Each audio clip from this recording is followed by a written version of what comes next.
Hello दोस्तों, कैसे हैं आप। आज का हमारा नया टॉपिक है लोन रिकवरी। लोन नहीं भरने पर बैंक नहीं कर सकता परेशान। हाँ दोस्तों, अगर आप लोन नहीं भर पा रहे हो तो आपको बैंक परेशान नहीं कर सकता। लोन लेने वाले जान ले ये अपना अधिकार। दोस्तों, अगर आपने लोन लिया है और आपका उससे समय पर नहीं भर पा रहे हैं तो ये वीडियो आपके लिए है। दरअसल आपको बता दें कि लोन नहीं भरने वालों को बैंक अब परेशान नहीं कर सकता। ऐसे में आपके लिए बेहद जरूरी है इन अधिकारों को जान लेना। दोस्तों, अगर इस वीडियो पे पहली बार है दोस्तों तो सब्सक्राइब किए बिना मत जाना, क्योंकि आने वाले टाइम में मुझसे भी बढ़िया टिप्स लाने वाले हैं। दोस्तों, सब्सक्राइब कर दीजिएगा। लोन रिकवरी से लेके आजकल बहुत बड़े प्रॉब्लम हो रहे हैं। कई लोग हैं जो लोन नहीं भर पा रहे हैं, तो उसके लिए क्या अधिकार है ये आप एक बार जान लीजिए। पूरा वीडियो एक बार आराम से देख लीजिए। हाँ दोस्तों, यही टॉपिक संसद में भी उठ चुका है। जैसे कि आप वीडियो देख सकते हैं कि लोन वसूलने वाले बैंक को बहुत सारे अभी नए नियमों का पालन करना हो सकता है। दोस्तों, जैसे कि निर्मला सीतारमण ने बताया है, कोई भी बैंक प्रेशर या जोर जबरदस्ती अब नहीं कर सकता है। दोस्तों, टेंशन लेने की जरूरत नहीं है।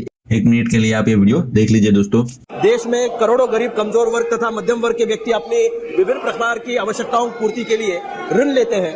दुर्भाग्यवश कई बार कुछ व्यक्ति कुछ समय के लिए ऋण चुकाने में असमर्थ हो जाते हैं। कई व्यक्ति क्रेडिट कार्ड ईएमआई चुकाने में आकस्मिक परिस्थितियों, बीमारी, व्यापार में घाटा इत्यादि के कारण समय पर ईएमआई नहीं चुका पाते। इन मामलों में यह देखा गया है कि बैंकों का उनकी तरफ का रवैया सहानुभूति पूर्वक नहीं रहता, बजाय उसके वो उनको सूदखोरों की तरह ब्याज पर ब्याज लगाकर ऋण लेने वालों को कर्ज के बोझ के तले दबा देते हैं। बैंकों का राष्ट्रीयकरण होने के पूर्व देश में साहूकारों का और सूदखोरों का आतंक था। ईएमआई चुकाने के लिए अस्थायी रूप से विफल रहने वाली बैंक कर्मी ऋण के दुर्भाग्य भी कभी करते हैं। अतः मैं माननीय मंत्री जी से यह जानना चाहता हूं कि इन शोषणकारी एवं देश के आम जनसामान्य को बेचने के लिए, बचाने के लिए सरकारी बैंकों को निर्देश देगी तथा बैंकों को इस निरंकुश और मनमाने रवैये पर नियंत्रण लाने के लिए सरकार क्या करेगी। My honorable colleague has given an answer. I would want to add something to it. The honorable member has raised a very sensitive issue. I know, I've heard complaints about how very mercilessly the paying back has been followed up by some banks, whether they're public sector banks or private sector banks.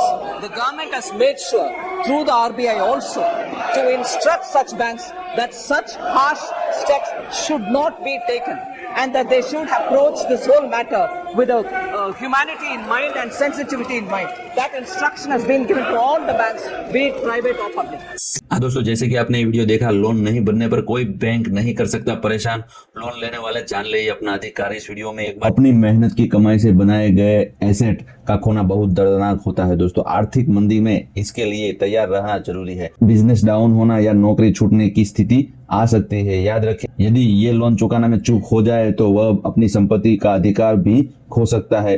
तो वह सभी संपत्ति अधिकार नहीं खोता है, उससे सम्मानजनक व्यवहार का अधिकार है। हाँ दोस्तों, कर्जदारों को कर्ज वसूली के लिए कानूनी प्रक्रिया का पालन करना होता है। सुरक्षित लोन में वे गिरवी रखी संपत्ति को जब्त कर सकते हैं, लेकिन ऐसा नोटिस दिए बिना नहीं किया जा सकता है। यह सुनिश्चित करता है कि लोन लेने वाला कोई कार्यवाही पहले से ही सूचना मिलनी चाहिए। अगर कोई भी प्रॉपर्टी आपकी जब्त होती है तो पहले आपको नोटिस दिया जाता है कई दिनों पहले। Securitisation and reconstruction of financial assets and enforcement of security interest act कर्जदारों को गिरवी एसेट को जब्त करने का अधिकार देता है। दोस्तों, आइए जानते हैं कि ऐसे मामले में लोगों को क्या अधिकार मिले हुए हैं। पहला, नोटिस देना जरूरी है। दोस्तों, लेनदार को तब नॉन परफॉर्मेंस एसेट में डाला जाता है जब 90 दिनों तक वह बैंक को किस्त का भुगतान नहीं करता है। इस तरह के मामले में कर्ज देने वाले को डिफॉल्टर को 60 दिनों का नोटिस जारी करना पड़ता है। देश का नोटिस जारी करना पड़ता है। पहले बैंकिंग सलाहकार वीएन कुलकर्णी के अनुसार, यदि उधारकर्ता नोटिस पीरियड के दौरान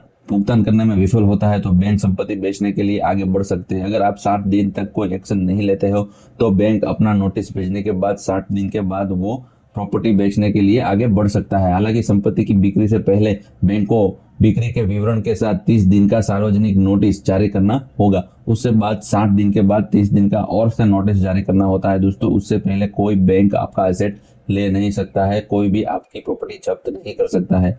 उसके बाद आता है एसेट का सही दाम पाने का हक।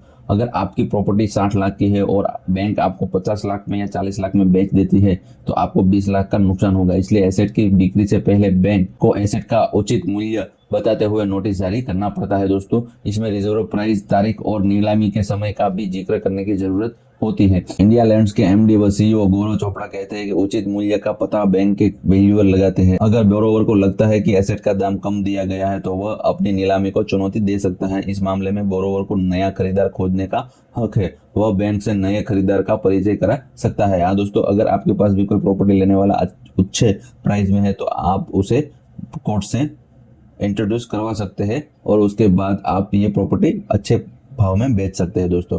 उसके बाद बकाया पैसे को पाने का अधिकार। हाँ दोस्तों, अगर आपकी लोन 50 लाख है और प्रॉपर्टी की वैल्यूएशन करोड़ है तो आपको 50 लाख दूसरा मिल जाएंगे। अगर एसेट को कब्जे में ले भी लिया जाता है तो भी नीलामी की प्रक्रिया पर नजर रखनी चाहिए। लोन की वसूली के बाद बची अतिरिक्त रकम को पाने का लेनदार को हक है दोस्तों। बैंक को इसे लौटाना पड़ता है दोस्तों।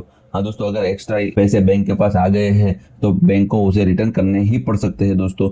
और लास्ट है, धमकाने या जोर जबरदस्ती की इजाजत नहीं है दोस्तों। अगर रिकवरी करने में कोई भी दिक्कत आती है तो वो धमकाया है तो बैंक आपको धमकाती नहीं है दोस्तों और जबरदस्ती नहीं करती है। पैसा वसूल करने के लिए रिकवरी एजेंटों को नियुक्त कर सकते हैं। ये एजेंट ग्राहक से संपर्क कर सकते हैं लेकिन उन्हें धमकाने या परेशान करने की अनुमति नहीं है। अगर कानूनी दायरे में रहकर ही काम करना है तो ग्राहकों को भी रिकवरी एजेंटों के उचित व्यवहार को रिपोर्ट करके अपना अधिकार है। वे ग्राहक के घर सुबह 7 बजे से शाम 7 बजे के बीच जा सकते। हालांकि वे ग्राहकों से बदसलूकी नहीं कर सकते। अगर इस तरह का दुर्व्यवहार करते हैं तो ग्राहक इसकी शिकायत बैंक में कर सकते हैं। बैंक सुनवाई न होने पर बैंक अगर कोई प्रोसेस नहीं करती है तो बैंकिंग ऑम्बुड्समैन का दरवाजा खटखटाया जा सकता है दोस्तों। इससे आपको राहत मिलेगी और कोई भी आपसे जबरदस्ती नहीं कर पाएगा दोस्तों। इसके अलावा बहुत सारे ऐसे राइट्स है जो हमें पता ही नहीं है, इसलिए लोन रिकवरी वाले उसका फायदा उठाते हैं दोस्तों। इसलिए डरने की जरूरत नहीं है। अगर आपकी लोन सिक्योरिटी पे है, कोई चीज दे के आपने लोन लिया तो भी टेंशन लेने की जरूरत नहीं है क्योंकि 3 महीने तक तो कोई प्रॉब्लम नहीं आ सकता है। अगर 3 महीने के बाद अगर कोई आपने